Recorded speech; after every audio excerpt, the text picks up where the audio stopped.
I'm Randall with Connell Insurance. I want to say first, thank you very, very much for a great turnout. Today we're going to have what we hope to be a very, very informative seminar. It's going to be a lot of updates on human resources, HR regulations, and so forth with Candida and Lynette from Human Resources Advantage and HR Advantage.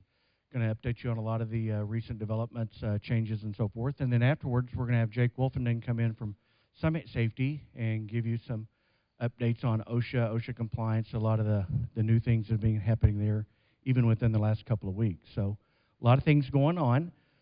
But without a whole lot of further ado, we have Lynette Weatherford. Lynette is the president and founder of Human Resource Advantage, HR Advantage. They have been in business for just over 10 years. As many of you know, Lynette works real closely with the agency, with Connell, visited with a lot of you, provided HR services and things. She has undergraduate from Missouri State and a graduate degree in HR from Ottawa University. She's also a senior professional in human resources, and again does a lot of work for Connell Insurance. Candida Arvizu is also has a degree in organizational psychology from Missouri State, and she is also a recent senior professional in human resources certified HR professional, so we certainly are happy about that. And without any further ado, we'll turn it over to them and let them get going. Thank you. Well, we are so excited to be here today to talk to you about these new rules that are coming out. Aren't you excited? Yeah, I just see really lots of enthusiasm here. So this is the 10th annual Connell Seminar Series. Can you believe it? How many of you have been here for the 10 years? How many of every single time you've been here? Anybody? Oh, Tim, yes, of course. Yes, Tim Connell. Of course you have. 9 years? 8 years? All right, well, we'll stop right there. So it doesn't matter. It doesn't matter. But we're super glad that you are here today. And we do have a lot of material to cover. Some of it's a little new. We've had to really dig in and kind of learn this information. There's a lot of calls, as you can imagine. Probably not to the volume of ACA, but probably not going to be far from it. Not to scare you, we are 4.5 months out. Yes, 4.5 months out if you haven't started thinking about it. That's our intent today, is to kind of help you be a little bit at ease, navigate you through the process, and of course, we're always available to help you. I may be using some acronyms quite often. So Fair Labor Standards Act, I will be calling FLSA a lot during this point. So I just wanted to kind of get that out there, that we're going to be talking about the history, which many of you already may be familiar with, but what we are doing currently and where we are headed by December 1st of 2016 this year. So we will be allowing time at the end of the presentation to answer questions, and we might even have a little exercise. Aren't you excited? Lots of exercises, lots of questions. Okay, so we're going to talk about the history. All right, so as many of you are aware or not aware, that the FLSA was signed into law June 1938. It was designed to put a ceiling of over hours to a maximum of 40 hours a week, which we know now that anytime you have a non-exempt hourly employee, if they work over 40 hours in a work week, they get paid time and a half. And that also in 1945, we had a minimum wage of 40 cents an hour. Isn't that hard to believe? 40 cents an hour. And then also the main objective was to prohibit most child labor. Okay, Candida? So while many of us can appreciate the spirit behind the legislation, it often has unintended consequences for those of us in the trenches trying to figure out how to run our businesses and still thrive and turn a profit.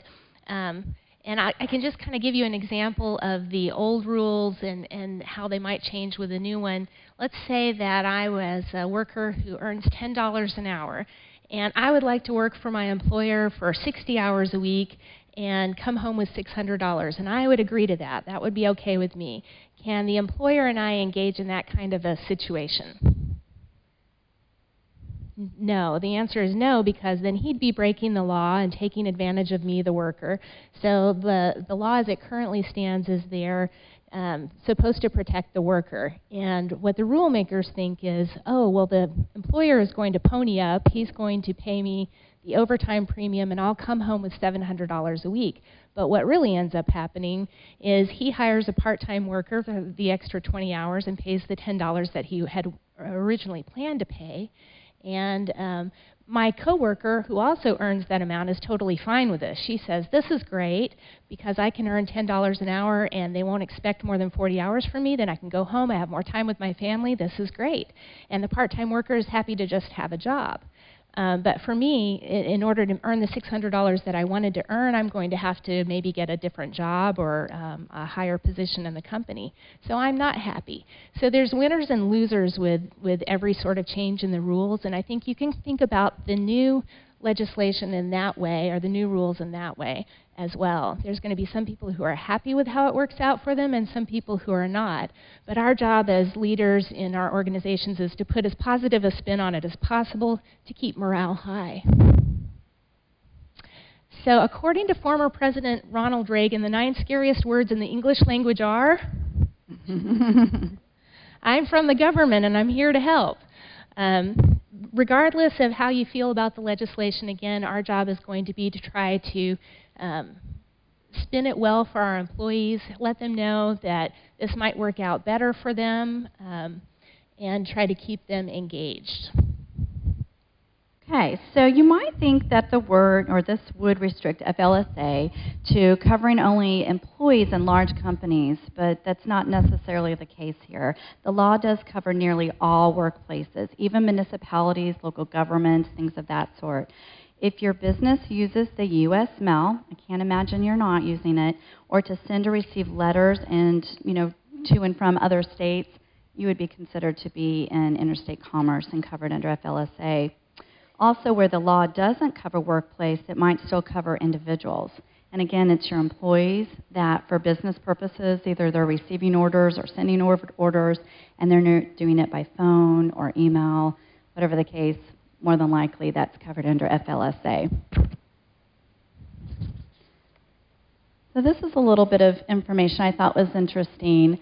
Talking about the chart here, and it's talking about the inception of FLSA, that the salary threshold has been increased 7 times. And however, as you can see here on the chart, that if converted into modern dollars or using inflation calculators, the most recent update was not substantial enough to keep up with the spirit of the law. If it were to be in line with 1950 rate, the threshold should have been around 800 back in 2004. As we all know, currently it's 455 per week. So the FLSA has been around, or FLSA has been around a while, but as you know, there are some recent changes that are underway. On May 18th, President Obama and Secretary Perez announced the Department of Labor's final rule updating the overtime regulations. They estimate that it's automatically going to be covering over 4 million workers. That's going to affect us employers, of course. It's hoped that this long-awaited update will result in a meaningful boost to many workers' wallets. So, what's the final rule? Again, it's going to go into effect December 1st. It's an attempt to maintain effectiveness in the salary test, and the DOL set the standard level at the 40th percentile. They based this on the lower wage workers, typically in Florida, for this year. They also did the same for highly compensated employees, which we're going to be talking a little bit about a little bit further, but they put them into the 90th percentile, and again, it was in the South region. So the salary threshold changes that they proposed were $970 a week. They shot that to us last year, and then they took this period of comment where many HR professionals and businesses wrote letters and weighed in on this and said how this would affect their businesses. And so they compromised a little bit with us. As you can see, that wonderful compromise that they made, it came to $913 a week is what they settled on. However, we're hearing already that the first increase that's going to happen automatic increases every 3 years as part of the law, is going to be above that proposed amount. So we're looking at closer to 52,000 probably by January 1st, 2020.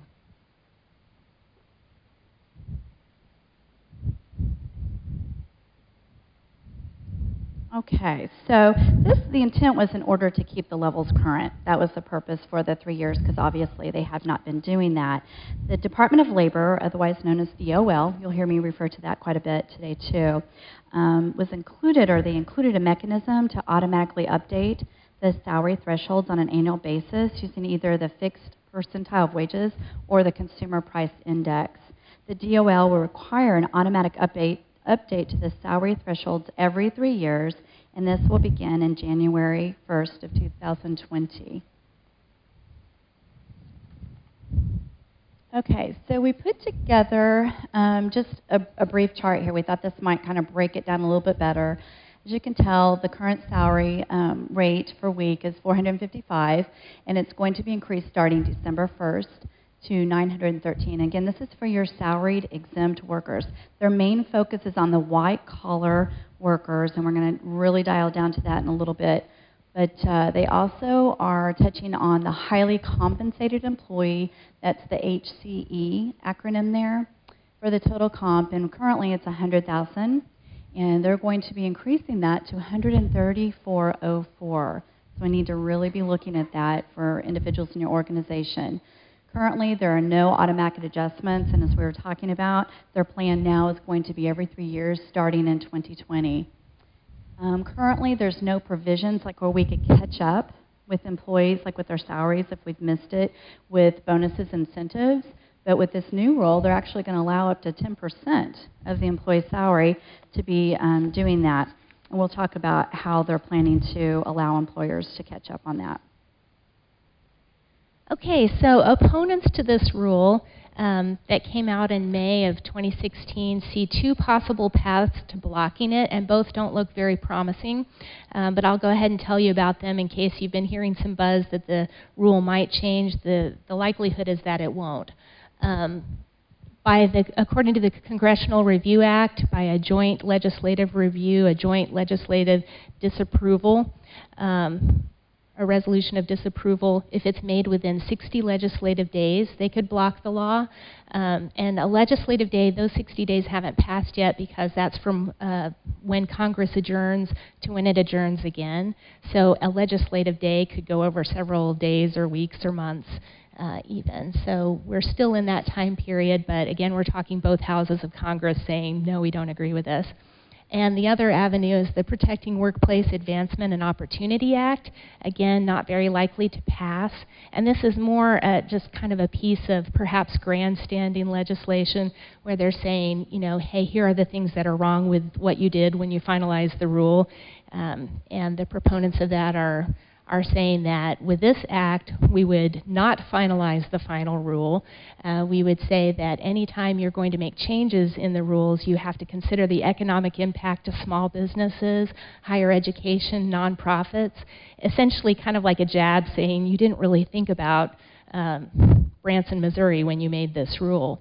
And then finally that there would be no automatic salary increases, and that there would be no changes to the duties test without extensive review period time for comments. It's important to note there are not any changes to the duties tests. Those all remain the same. So this time they didn't do that, but they're just trying to get ahead of it. So what's the likelihood that would pass? It's got to pass both houses of Congress and get a signature from President Obama before December 1st. This is not going to happen. So if you've been hearing that there's a possibility we won't have to deal with this, it's probably not there. They put a lot of time and effort into making it happen. You know, as you guys recall, a lot of you probably do, that at first they were talking about making that salary threshold like 52, and everybody's like, ah, you know, squawking at it and writing in, and so they felt that they were pretty generous, you know, at that 47. Probably not going to change. So we wanted to talk a little bit about salary basis for exempt employees and what that means. Typically, a salary basis, it's a predetermined amount that's comprised or all or part of an employee's compensation. It should not be subject to any kind of reduction due to quality or quantity of work. And so we really want to talk about that a little bit. There are a few exceptions. The employee must receive the full salary for any week that he or she performs the work, with or without regard to the number of hours they put in or number of days. Typically, the employer isn't obligated to pay for an employee for any work week in which no work is performed. We're going to really dial down to that about deductions that can be made from an exempt employee's salary, so we'll discuss that later. An employer may be in violation should deductions be made from an exempt employee's salary when there is work is available, the employee is available, but the employer decides, well, this is a holiday week, so we're going to shut down. And that means that maybe they could take their vacation time. Doesn't quite seem fair, does it? When the employee's like, well, I wasn't planning on taking my vacation around that time. Anybody work for a dental office? Anybody work for a medical office?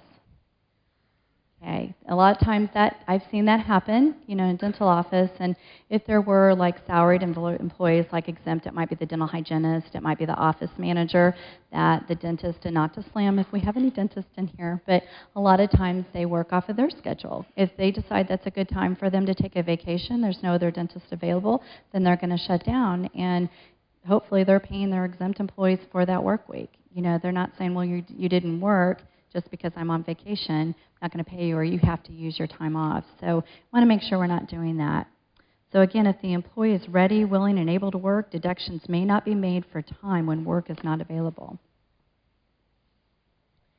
What can be included in the salary basis? Well, wages as always, but something that's new with this rule is that non-discretionary bonuses and incentive payments up to 10% of the salary threshold, not the individual salary, but the salary threshold, can be included. So that amount is set at $4,747 of non-discretionary bonuses and incentives. And if you're confused about the difference between discretionary and non-discretionary bonuses, the discretionary bonuses are things that are entirely up to the employer. So he sees the employee do something well and can give them a spontaneous extra bonus. Or maybe there's a Christmas bonus. It's something that the employee is unannounced. It's not anything they can count on. Whereas a non-discretionary bonus is like an incentive or a commission payment, and that's something that where there's this if-then relationship there, where the employee knows ahead of time that if he's doing these things, then he can get that payment. Interestingly, if you're thinking about using this, you have to make sure that you're still paying the employee on a salary basis that other 90%. So it's $821.70, and that has to be paid weekly. These commission incentive payments can be paid at any time on your time schedule, weekly, biweekly, monthly, and even quarterly, but they have to be paid at least quarterly. If for some reason your employees do not earn enough incentive payments to get up to that $913 a week with the salary and the incentive counted together over a quarter, then you have one and only one pay period to make a catch-up payment. So it's very important that if you're going to use this strategy, you're going to have to stay on top of that administration piece of it. So we get a lot of questions about this one and how employers might be able to use it. And controls are going to have to be in place to make sure those deadlines aren't missed. If you are making a catch-up payment, it can only be used for the last quarter. You don't get to double dip and count that in the following quarter. And then we also get the question, who decides what the quarter is? Actually, the employer gets to decide what that quarter is. So it's not necessarily a calendar quarter. It's any 13-week period, but you just have to be consistent. Okay, so what deductions are allowed? Anybody have confusion on that with your exempt staff ever? We get a lot of calls on that. A lot of times it happens when we've had poor weather, whether it be snow and clement weather, or closed down. So to answer that, there are actually 7 circumstances, and I'm going to throw in a bonus for you at the end. So actually 8 that I'll give you. But the first one is when somebody is absent for work for 1 or more full days. At one time, we could actually do it if it was 4 hours, if you guys kind of remember that way back when. But now the employee has to be out for 1 or more full days that they're scheduled. And if it's due to personal reasons could be something like, I don't know about you, but I have kids that are in competitive sports, and sometimes I want to take off and go see them. So if you have an employee that comes to you and said, hey, I'd like to take off Friday and Monday, because my child is traveling out of town, they're in competitive sports, well, that's personal reason. You can actually deduct their salary for those 2 days, unless you might have, some personal PTO time or vacation time they can use. But typically, you can go ahead and deduct, for that if they've already exhausted it. So also, if there's absences for 1 or more full days, speaking of sickness and disability, if the deduction is made in accordance with a bona fide plan. So what does that mean? That means if you are an employer that has vacation time, sick time, or you've combined it into a paid time off or PTO plan, if that employee has that available and they are sick, they're out for 1 or more full days, and they can access that, that time off through their bank, then at least they're they're kind of equal to their normal compensation. So what happens if they have exhausted all of that time? What do you think? You still have to pay them. So that's kind of a bite on employers. So want to keep that in mind. So when that comes into play, we want to be looking at if it is due to sickness, disability, outside of workers' comp, but it's their own personal illness, then you may want to consider family medical leave, which is that bonus that I mentioned. There might be some exceptions there under family medical leave that you can actually deduct, from their normal set standard if it's family medical leave. If you have somebody who's chronic absence, medical here and there, they've exhausted all their leave that's available, then you might have more of an attendance issue and need to revert back to your policy. So to offset amounts, also the employee, if they are going to be participating in jury or witness duty or for temporary military duty and they're going to get paid for that, you can actually deduct that amount that they may be receiving from, jury duty or from military. Also, for penalties imposed in good faith on infractions of safety rules. These safety rules have to be very, very specific. It has to be pretty serious, so maybe explosives, or it might be something hazard or harm of others or death. Obviously, then you can put them on a suspension for that 1 or more days that we talked about, and that you can go ahead and deduct from their pay. Also, for disciplinary reasons, again, back to the suspension, if you have a really good policy in place and they happen to violate harassment policies and you're putting them on suspension during that time, or maybe it's violence in the workplace, then you are allowed to make a deduction from their salary for that. Also, there's also questions about if you hire somebody and they're a salaried employee and you hire them, say, mid-week of a payroll, say you pay every 2 weeks and you hire them on the ladder, you don't have to pay them for the full 2 weeks. Same goes for if they are voluntarily resigning, even involuntary. If they are ending within a pay period and there's several days in the pay period that they won't be working, as an employer, you're not required to pay them that salary. And also for unpaid FMLA leave. That's another exception. Yes. Okay, so again, the improper deductions that are not allowed, again, we should not ever be focusing on quality or quantity of work. So that could be if there's I don't want to say theft issue because that could be a pretty good infraction that you would suspend them for. But if you have, like say, working in a bank and you have maybe it's a supervisor that oversees the tellers and they're responsible, for making sure that the money is accounted for. And if it's not, for some reason, we don't want to go, we'll just take it from your paycheck or we'll deduct it from your paycheck. We want to be watching that. And then also deductions for partial days. That's the exception that we mentioned for FMLA, which is Family Medical Leave Act.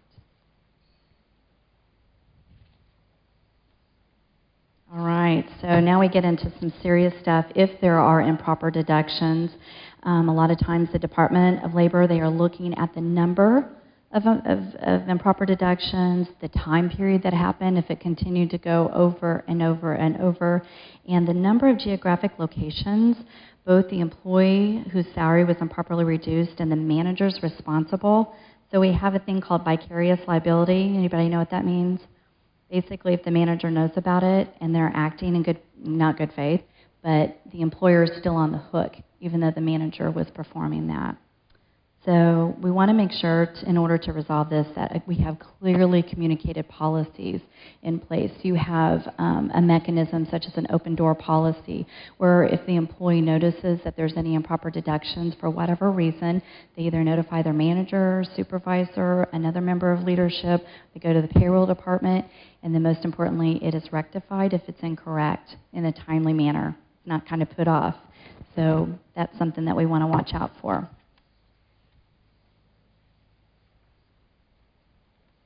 All right, so something also that's new with this new rule that's coming in is safe harbor.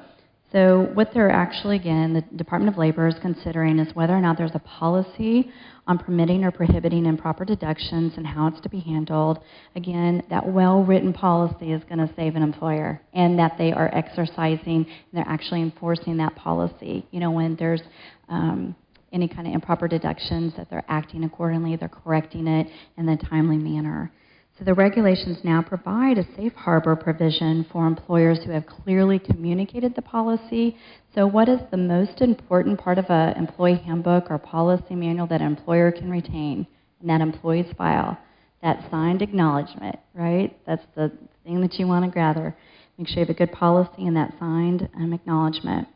So if an employer has clearly communicated a policy prohibiting improper deductions and includes in the complaint mechanism, they reimburse that employee for any deductions, and they make a good faith commitment to comply and work with the employees so that way they won't lose that presumption that the employer is not willfully violating.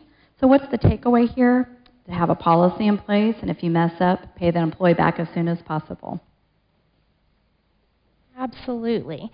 So the FLSA exemptions from overtime include these white-collar exemptions, executive, administrative, and learned and creative professionals.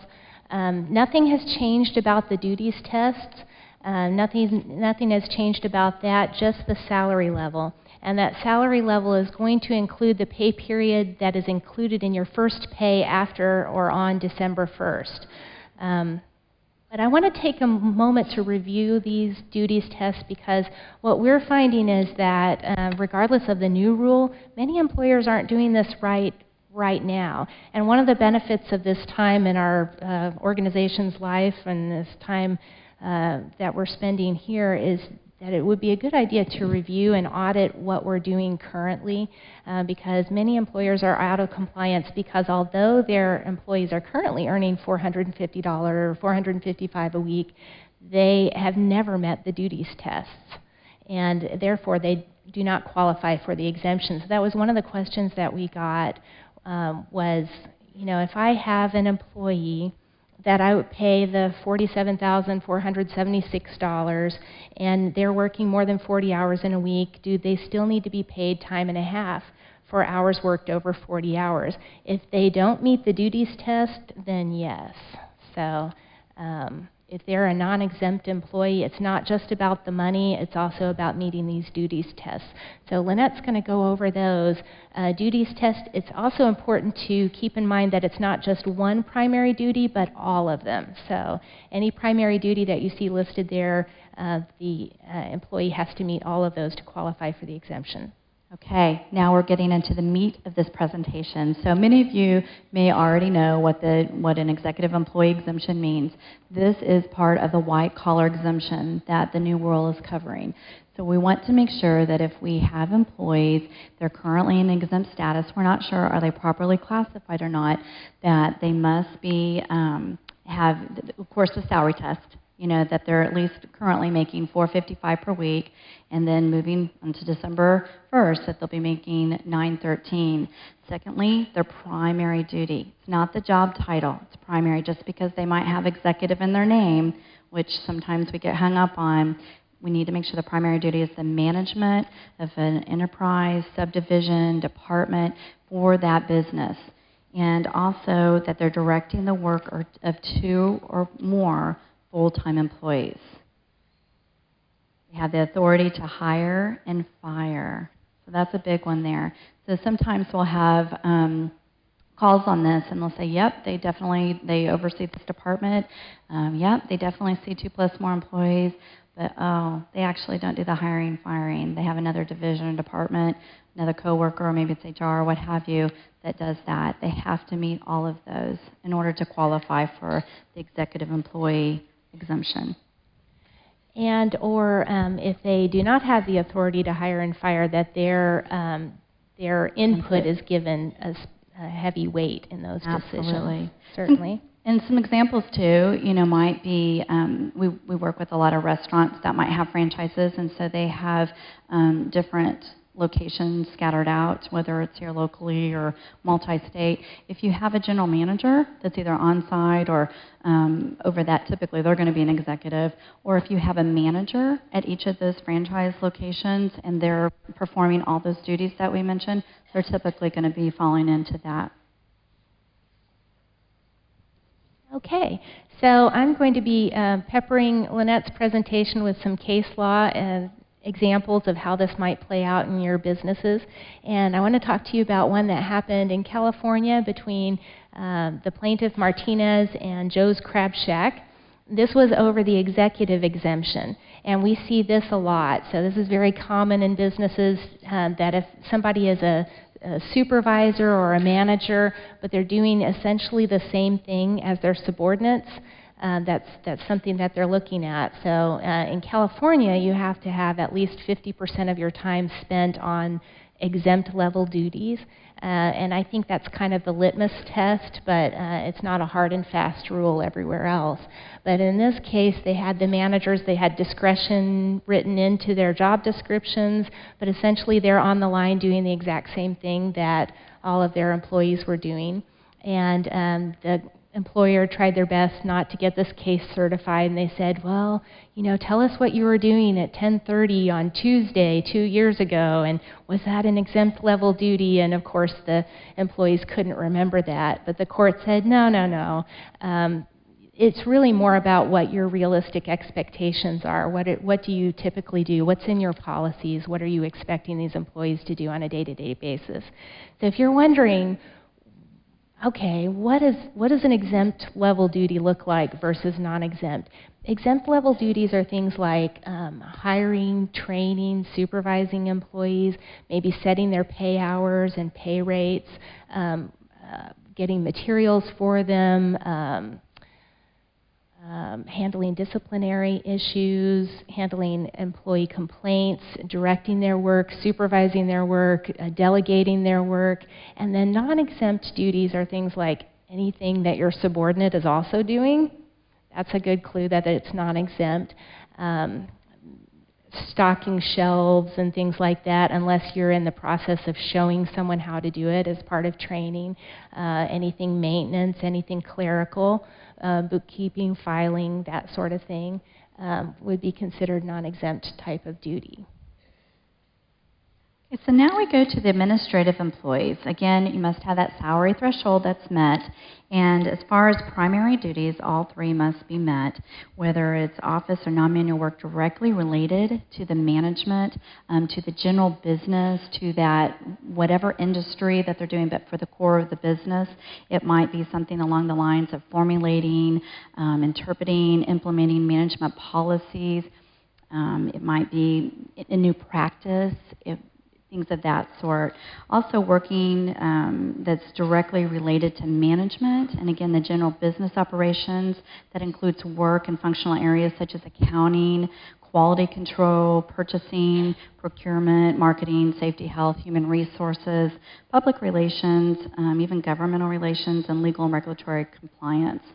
The employee's primary duty must include discretion and independent judgment with respective matters of significance.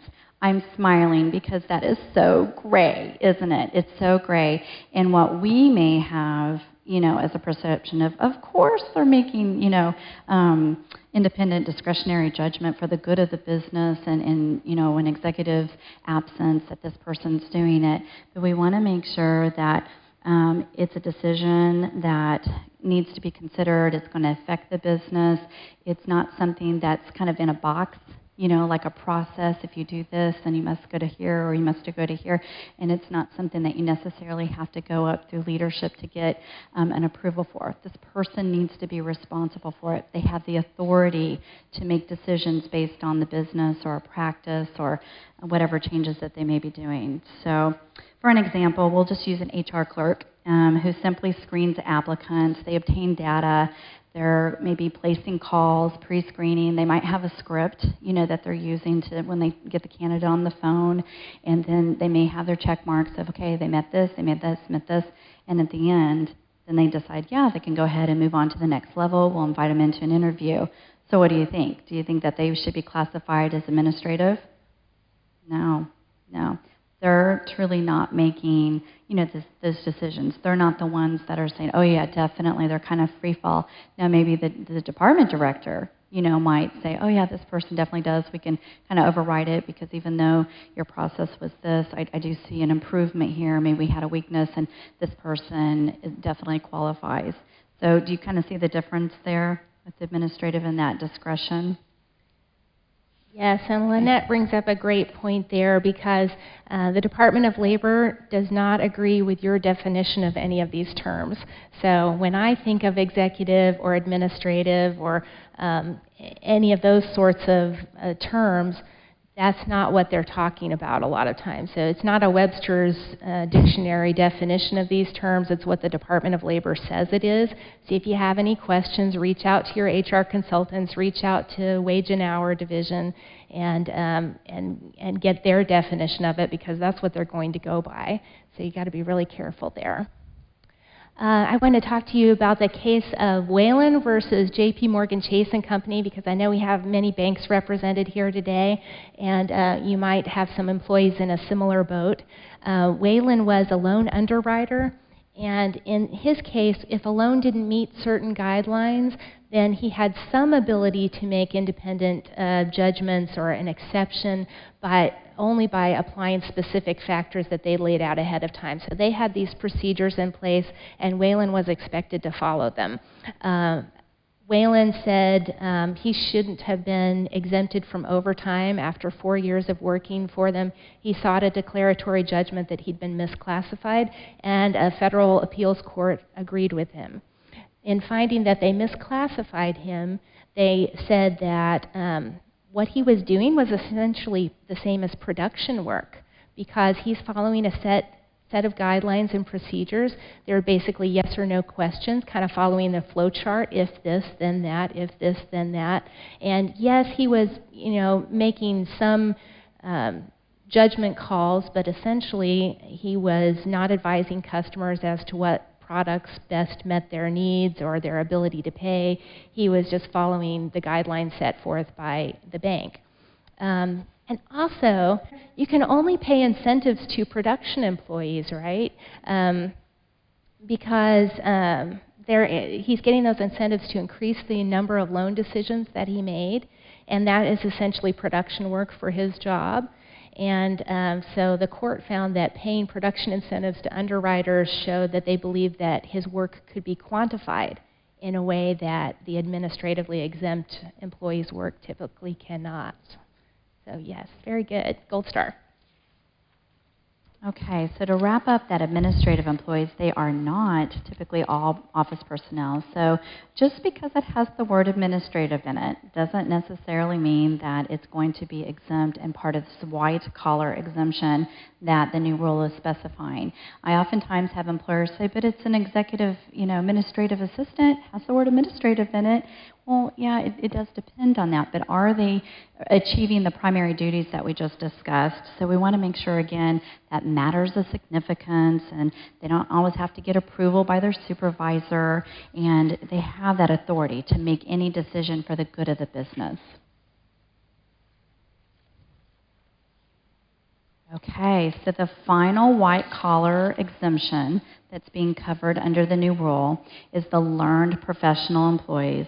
And again, you kind of see the pattern here with all three that we're talking about. Under the new white-collar rules, the salary test must be maintained in every single one of them, in addition to their primary duties. So To qualify, typically they perform work that's requiring advanced knowledge. You know, in a professional employee, they're going to have a degree, a certification, advanced degrees such as law, medicine, accounting. Kind of see the premise there, and that they also will have advanced knowledge that's customarily acquired through a prolonged course. So you kind of get into, well, I have an employee that's a long-term employee, and they've gained some certifications, and they're in this particular title, they're meeting the salary threshold, but maybe they don't have the advanced degree, that's either required or maybe they do.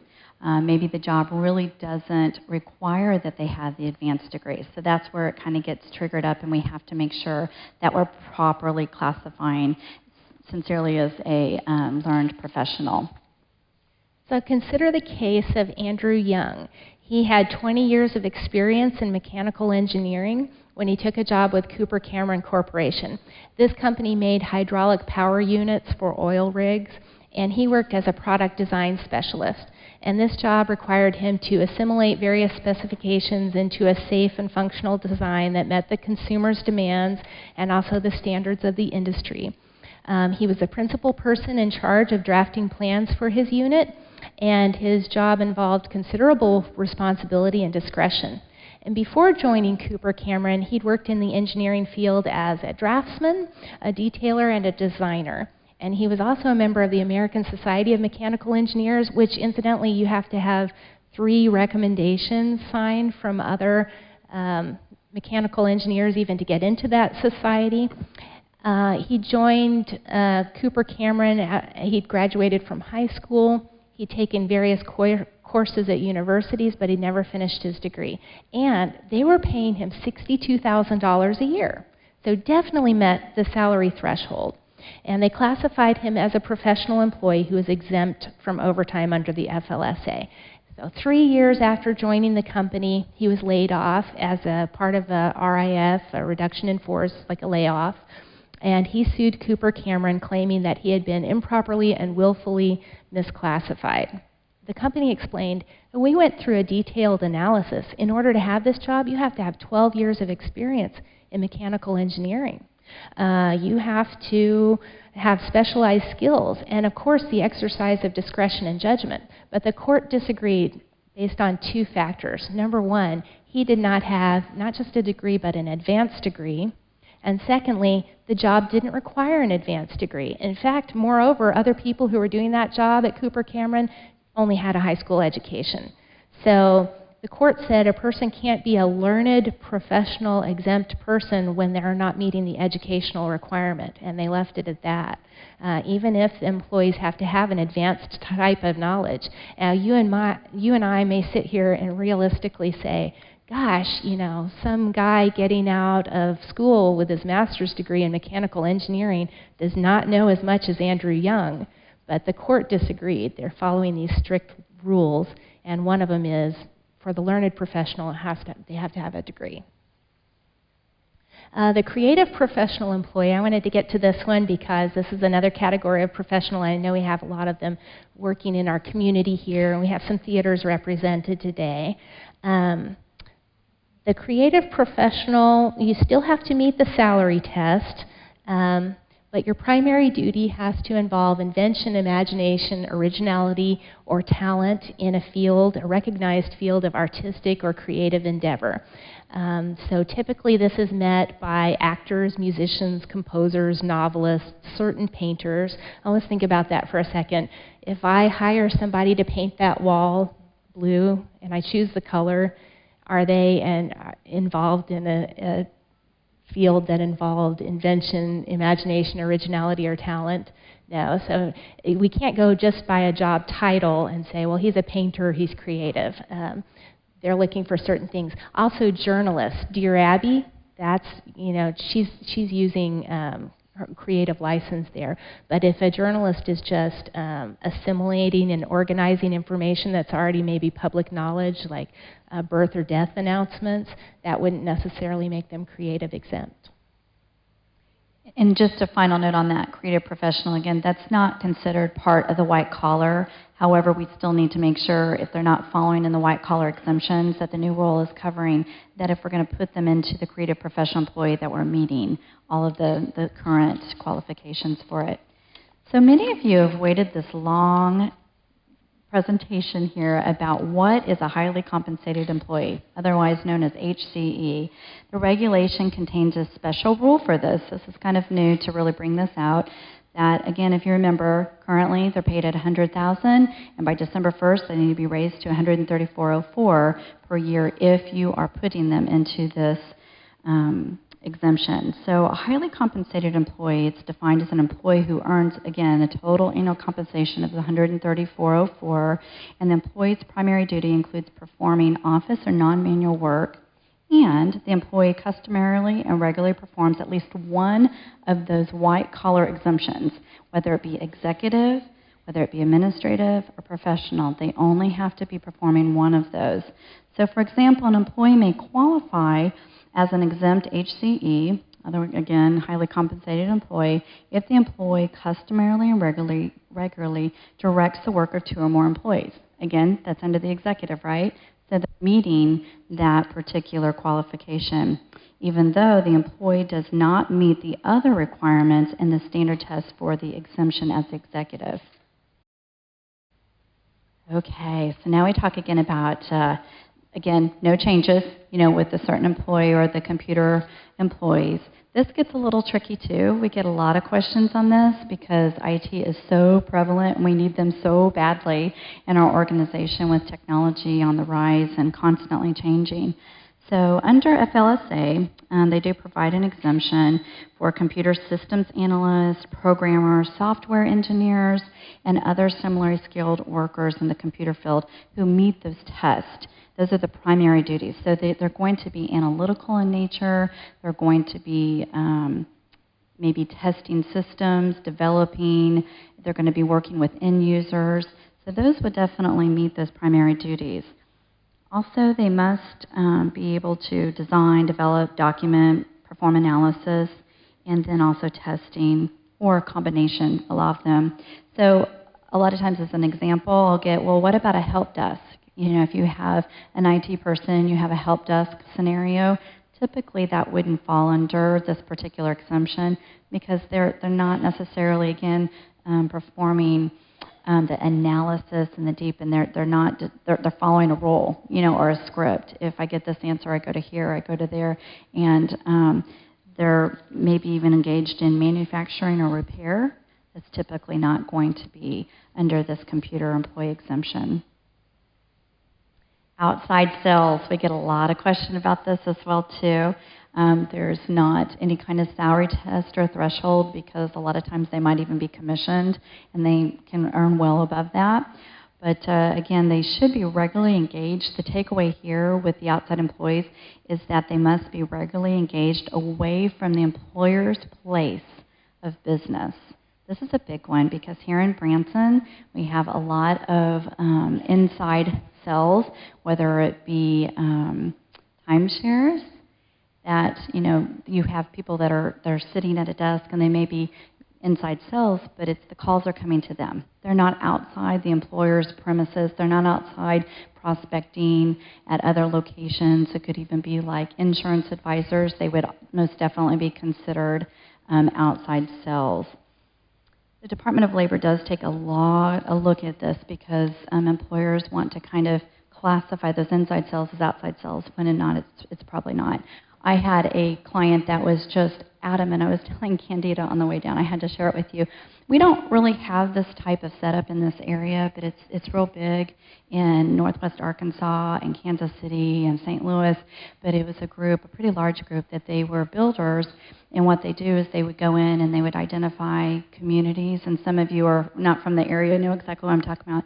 They identify communities and they'll build, 5 to 7 houses that are model homes.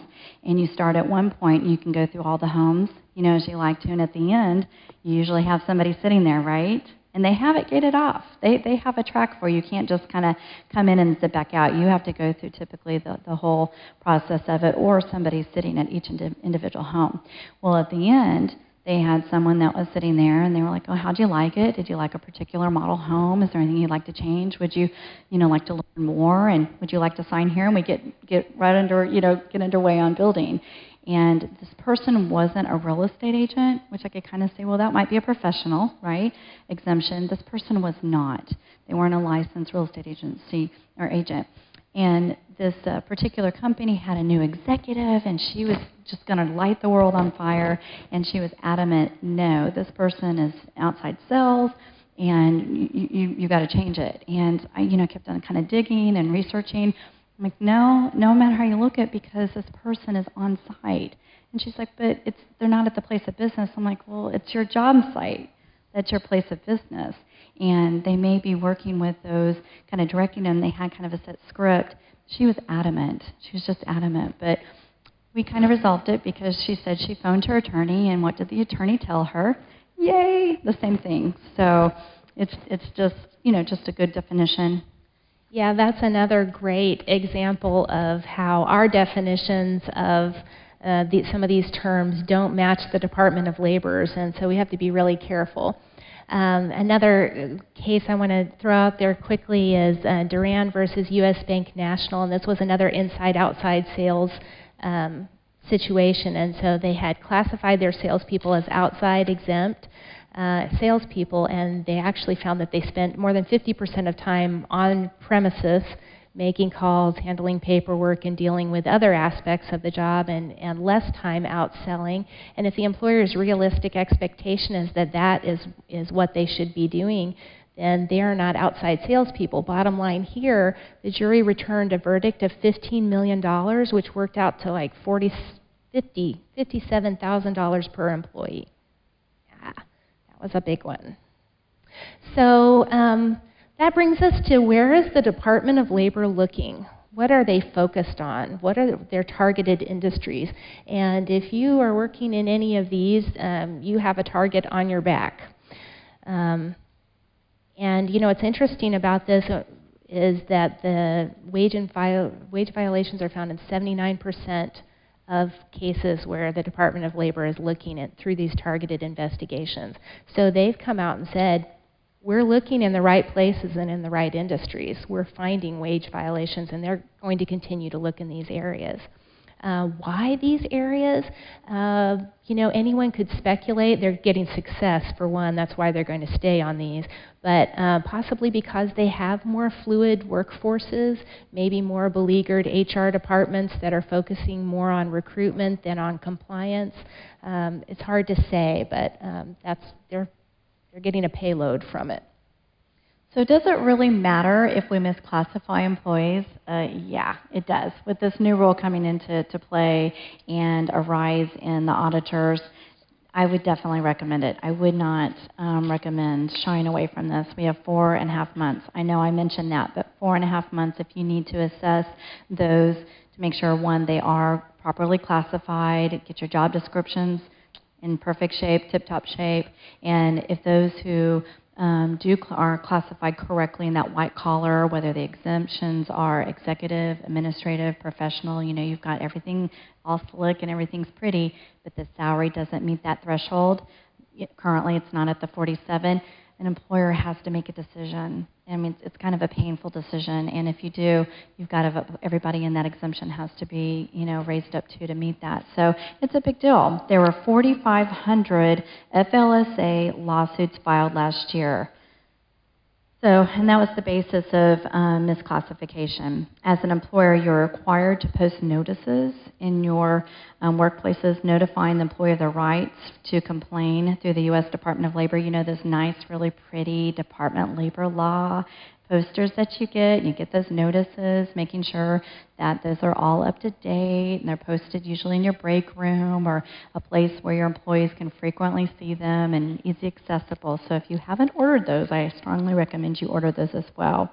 Also, the department currently employs close to 1,000 U.S. Department of Labor investigators that are scattered around 150 offices that take complaints daily. So we want to make sure that we're aware of that. So what are the potential, penalties of misclassifying workers that could have a tremendous financial consequence. Well, unpaid wages. So you have a disgruntled employee and they've been improperly classified and they are either let go or they just become disgruntled altogether and decide to quit, and they're like, you know what, I think I was improperly classified, and they do a little research and they're going to be knocking on the employer's door along with their attorney in hand, and that employer could be subject to 2 to 3 years of back pay plus interest. So it could be a nice little paycheck there.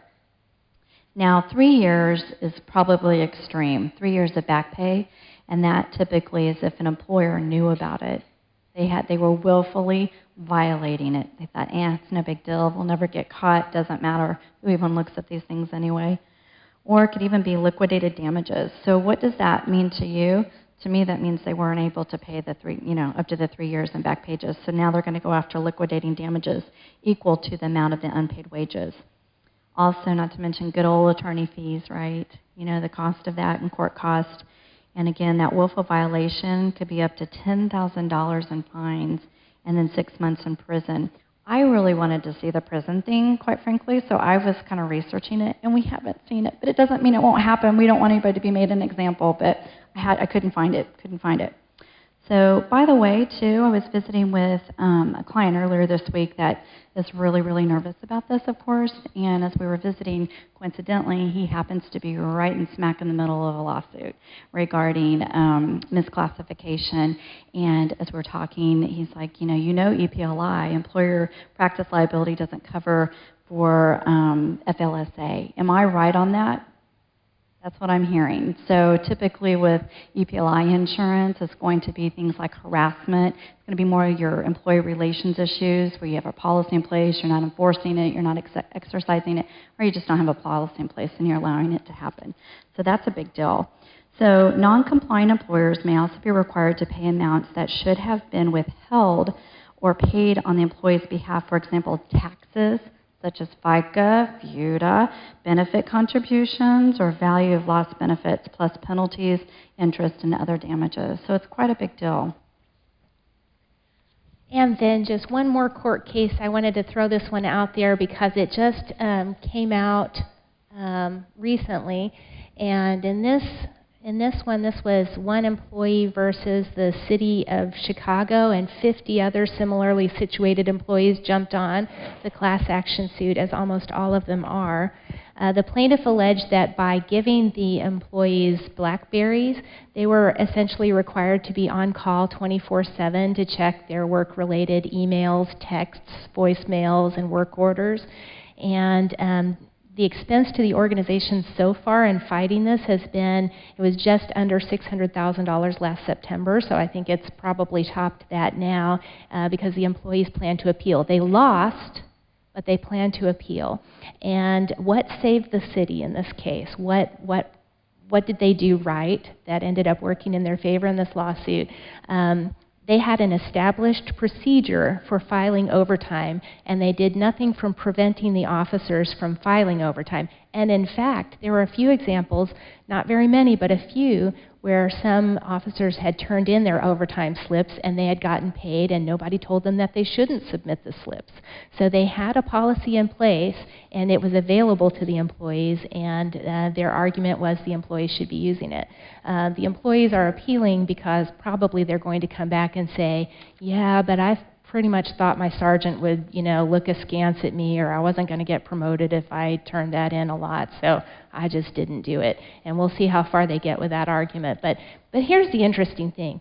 $600,000 in legal fees so far, probably more on appeal, and then more if they actually end up losing and have to pay all that back wages. But when I was looking for this court case online, I come across this news article. It's a picture of all these downcast men in blue, kind of looking down, looking beleaguered. And the headline above says, City of Chicago spent $600,000 trying to deny these people their wages. I mean, it's a PR nightmare. Because if you read that as a citizen of Chicago, you'd probably say, why are they so against our cops? Why aren't they helping them out? Why don't they just pay them? They're wasting all this money in legal fees. So you have a PR nightmare on your hand if this sort of stuff gets in the news as well. That's one of those costs. We have to count the costs of each type of decision that we make, but that's a cost we have to think about too, how our companies are viewed by others. So what options do we have? Lynette's going to give us some options going forward. This one, not an option. No, I'm not going to do that. All right, so I love those. So where can we go from here so we can reassign more duties to the exempt employees? So if you have those that are not, or they are classified correctly, but you're just not able to financially bump them up to that new threshold, and now you've got to make them hourly, right? So now you're thinking, okay, what are we going to do? Because we know that this person is probably working 45, 50 hours a week in their salary, and we weren't having to worry about the overtime. Now we are. So a lot of employers will kind of reassess, and they'll go, well, I guess what we can do is give some of those duties to our exempt employees. Yay! I'm sure they're going to be excited. So that's one option. Also changing pay rates to fit the organization's budget. I've had a lot of discussion on this, and I'd like to see who's actually going to do it and how that works for them. And I'm not trying to be a negative Nelly, but what I'm suggesting is that if the employer is looking at it and they're like, okay, so we know that they're at 35,000, we can't go up to the 47, so we're going to take that 35,000, divide it by what? 2,080, 2080 equivalent of full-time employee. And, oh gosh, that's pretty expensive. And, oh, this employee works 45, 50 hours a week. Ooh, that's a lot of overtime, right? So what they're doing is going, I got it. So what we'll do, we're going to reduce their salary. We'll just reduce their hourly rate, knowing that they're going to go overtime, and they'll be happy. Anybody want to do that? Does that sound good? Can I be there when you discuss that with your employee? So again, and it may be an option. Maybe you have a guarantee. I don't know. But I don't know if I recommend it. I think the courts may be a little skeptical about that. And I think you may have a morale issue on your hand, not to mention retention. So reclassification, of course, to non-exempt is probably going to be the most common occurrence. You know, you just know you can't go up to that threshold. We're going to have to make them non-exempt. So if that happens, either you're going to shift some of those duties to exempt, and then guess what? Now you're going to start monitoring costs a little bit more, right? Because now we're going to have a little bit more overtime we have to watch out for, and the managers are going to have to be really diligent and be that messenger to the employee. Hey, look, dude, you're already at 40, and you've got to work tomorrow, so either you've got to take the rest of the time off, or we're going to have to go ahead and incur that overtime. So there will also be new duties training for those employees that have to increase their positions. That's going to be interesting too. We want to make sure that we're training both the managers and hourly employees on the expectations of the hours and how they're going to be tracked. I've visited with some employers that are like, we don't even have a timekeeping system. We're not sure how we're going to do this. So there's no law that says you have to have a time clock. And there's really not. The law just says you have to be able to track hours and you have to be accountable for it. So if you have an employee that questions, or better yet, you have an audit or Department of Labor comes knocking on your door and they want to see your payroll records, you've got to have those accessible. So again, it can be the good old, sheets, pen and paper, making sure that we're monitoring those. It can be timesheet. A lot of times we are in 2000, so 2016, where we're using handheld devices, including our phones and mobile devices, to clock in, clock out. So this is a big one, kind of back to Candida's case with Chicago, is this was kind of on a topic a few months back, and it's going to be more prevalent in this too, that we need to train the managers for any of their employees that are non-exempt hourly, that the employee is not responding after hours. They're not sitting on their phone, and they're not texting, emailing. I'm just as guilty. I am, where I know I'm like, I thought of something, and I'm like, Candida, can we be, I'm not asking her to do it right then and there. I'm not asking her to respond.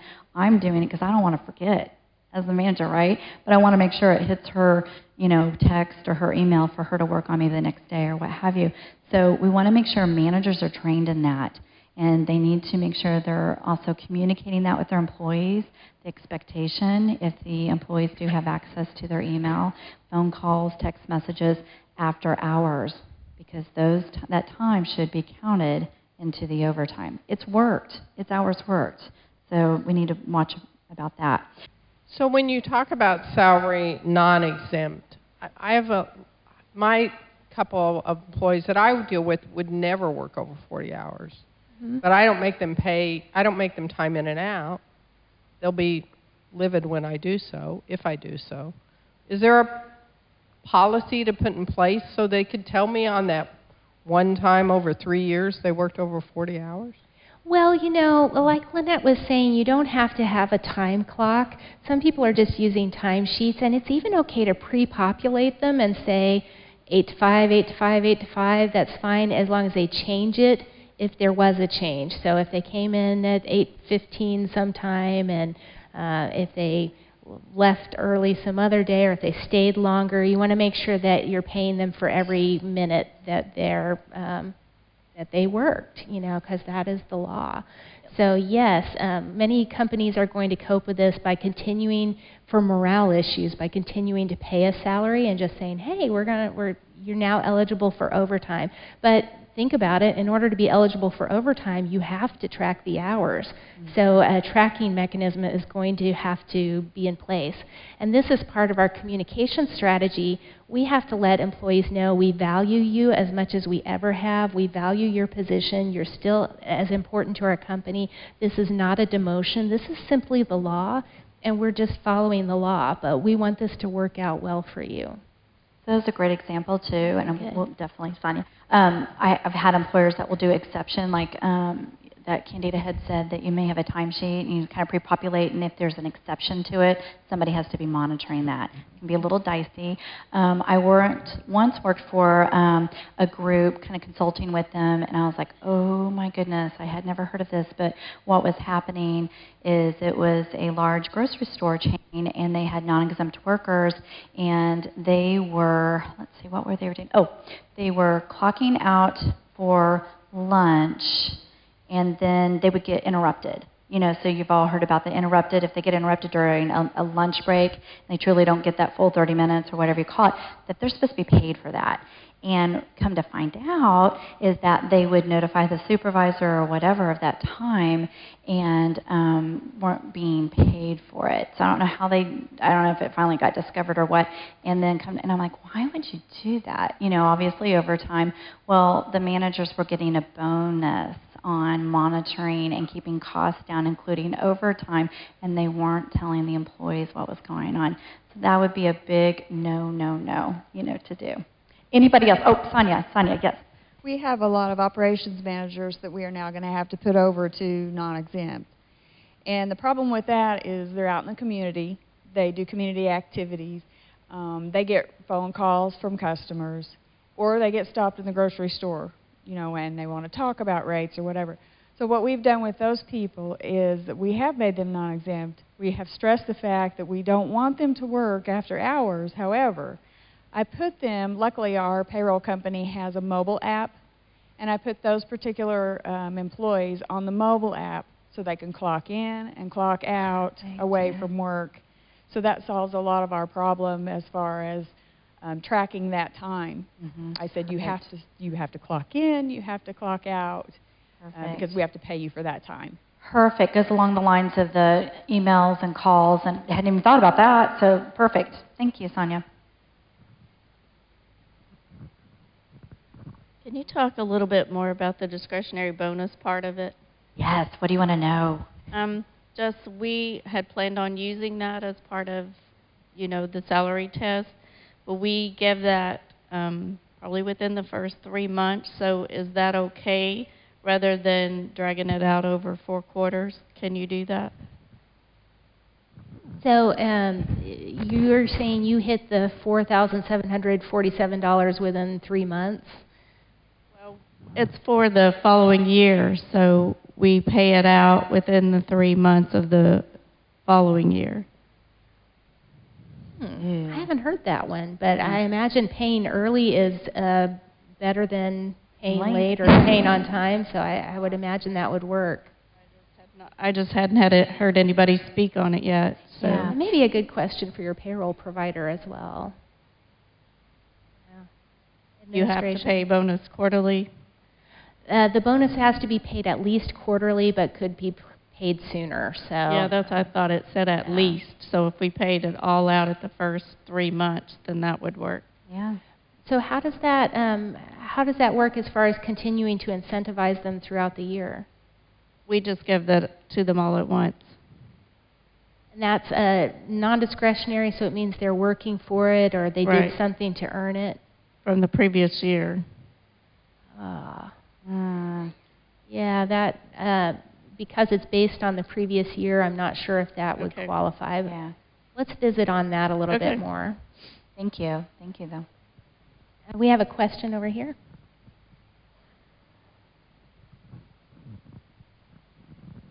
We have employees that have to carry a phone, say over the weekend or something, and they're paid an X amount of dollars to do that, and then if they have to actually come in, they are paid overtime.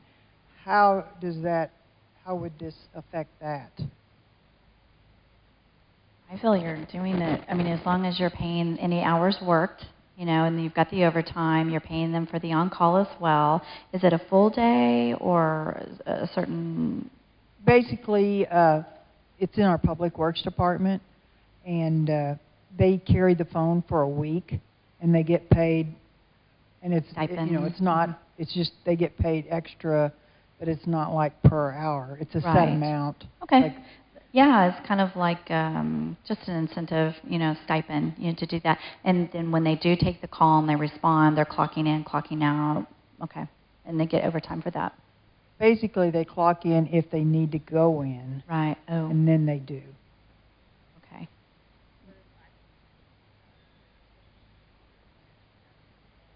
They're clocking in. Okay. As long as they're clocking in for the work. Right. Yeah. Right. Yeah.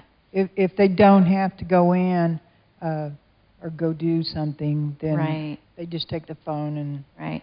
I'd be a little cautious on the length of the phone calls. You know, if they're doing any I don't know if they do, but doing any assessments or how long the conversation is. You know what I'm saying? If it's like, yeah, you need to come in, okay, got it. But if it's kind of they're doing any assessment and it's going to be prolonged, I would definitely say that needs to be clocked in time. Right, and Safe. de minimis amounts, 5 minutes or so forth of that don't necessarily need to be clocked every second that you checked in, as long as the courts typically look at if you're always rounding down or always rounding away from the employee's favor, then they're going to look at that Thank you. Does that unfavorably. help you? Anybody else? Okay. Ooh, that was solid back. We can count on Cindy. If we have an hourly manager and they are overtime, are we required to pay them overtime rates on commissions and bonuses? So you have a non-exempt manager, and if they go overtime, do we factor in their bonuses in calculating what their regular rate is in order to figure the overtime? No. No. We're already going to pay them overtime on their hours worked. Do we have to pay them overtime on their commissions and bonuses? No. I would say no. Bonuses It's on there. figure in to the amount. So you're taking the amount of hours that they worked, and you give all the you multiply that by the number of hours that they're working to figure the straight time. Then you add the bonuses in, then divide that by all the hours that they worked, and multiply by 0.5 to get the overtime premium. So you do include bonuses in that calculation. Clear as mud. Now, we can visit later if you need to. Was there a question down front?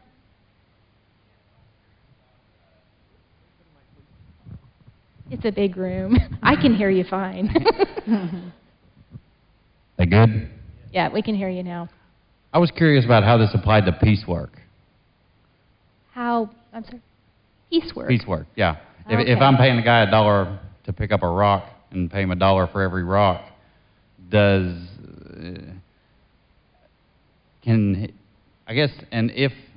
if that is greater than minimum wage, would I have to pay him hourly also in addition to $1 a rock?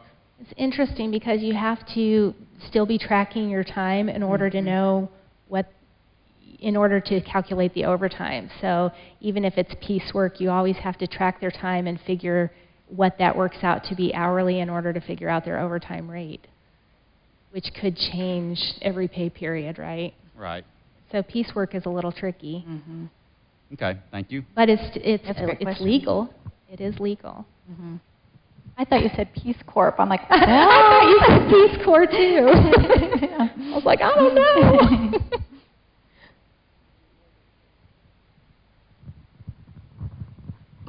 On the non-discretionary bonuses, how often can those be reviewed to make sure they're meeting the goals?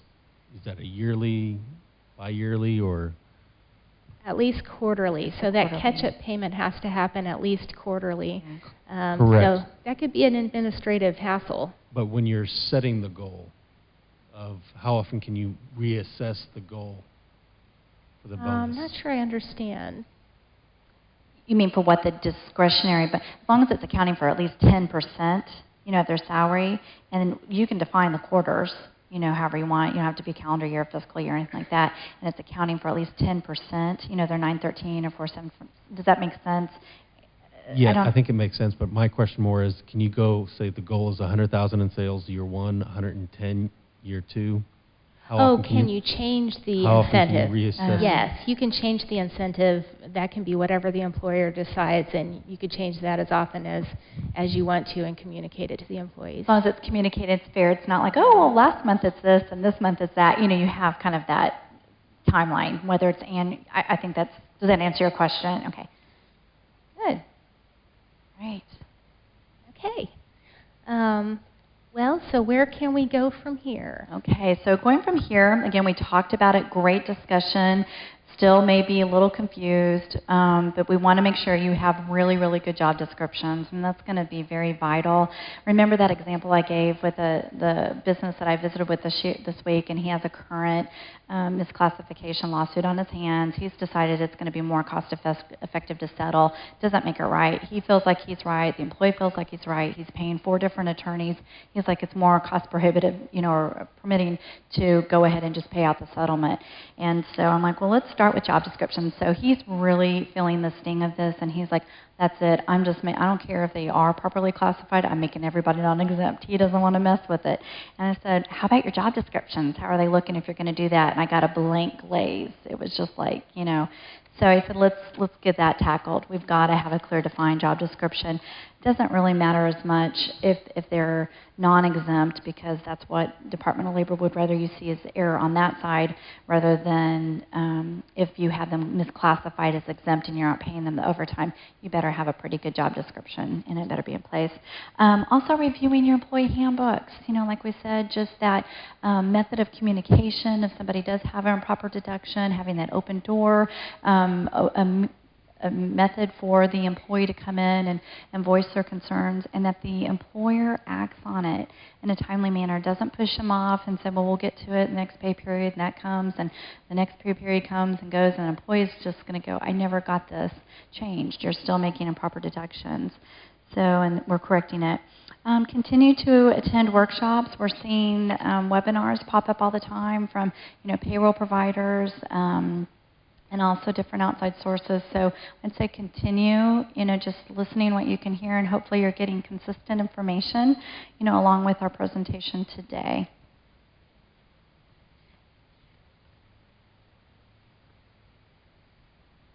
So some challenges that we have, obviously we're talking a bit more about the administrative challenges. We're going to have to hopefully establish some controls when we see that employees are getting to the point where they're close to going into overtime, and your payroll company may be able to help you with that. Some of them are already installing alerts that send emails to managers when that is coming up. If you don't have that sort of a system, you may just have to ask your employees to shoot me a text or an email when you're at 32, because we need to manage that and make sure that everybody's not going into overtime. Overtime is going to be a huge expense, we know. Administratively, we're going to have to update the salary every 3 years. For next update is January 1st of 2020. We'll have to stay on top of those quarterly bonus payments and make sure that we're not missing the catch-up one pay period after that quarter that we have if we've made if they haven't hit their goals. And then restructuring your workforce. Are you going to pay more to keep some employees exempt? Are you going to add duties to those that you are keeping exempt? And what cost is that going to be? Is that going to cause burnout for your employees? Are you going to hire more workers so that you're avoiding overtime, maybe some more part-time workers? You can follow the strategy of continuing to pay a salary but just tracking hours so that you can give them overtime. Are you going to restrict after-hours work? Are you going to have to take back those mobile devices? And those operational changes could, that are restructuring your workforce, they might result in some other things you hadn't been planning, like salary compression that she was talking about earlier, as in bumping up new managers to the new threshold while other managers are not, and then they end up earning less than their less per hour than their other employees. We're going to be looking at costs and trying to manage them. Obviously, there are going to be some who, as part of their strategy, they're just going to raise the salary. They're very close, and they're just going to bump some employees up. You may be recruiting and hiring more employees so that people don't have to go into overtime. And think about this.